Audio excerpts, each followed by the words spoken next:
Debbie Jevons, you have a big Olympic challenge. Part of your job is to make sure Wimbledon is ready for the Olympics, and you have 20 days in which to do it.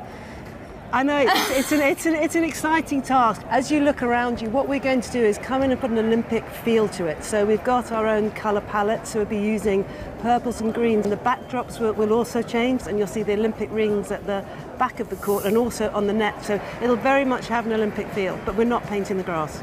What are the big changes that we'll see in terms of the game? I've heard there's going to be music, which will be amazing here at Wimbledon. We want to be innovative. We don't want to be Wimbledon Part 2. That would just be awful. And music adds to the atmosphere. And so the way we're going to present not only tennis but other sports is to interact music with the sport. All right, I want you to show me where some of these changes are going to be, I think. Delighted.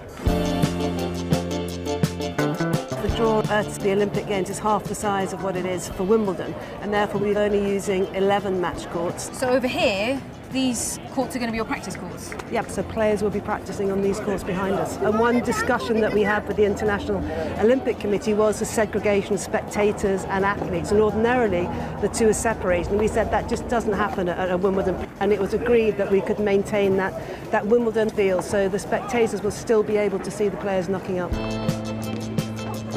Here you're going to have a lot of our look and feel. This is where we'll hang some of the pictograms that we've developed across a number of the sports. So this shot will have a lot more purple on it than you see now and will be very different.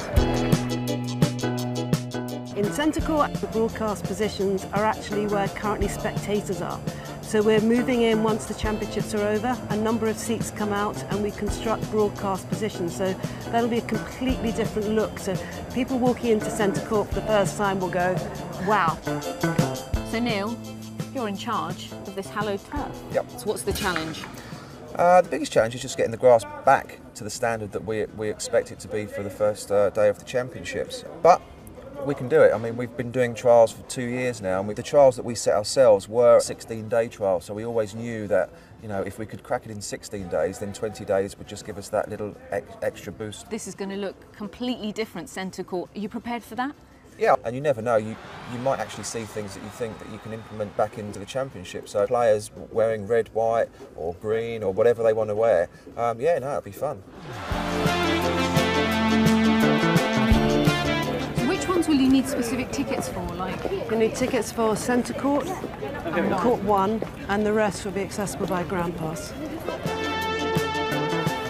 There'll be no rebranding of Henman Hill, though, will there? No. Tim has been part of our athletes committee for the last 4 or 5 years, and I think he would absolutely kill me if we renamed Henman Hill.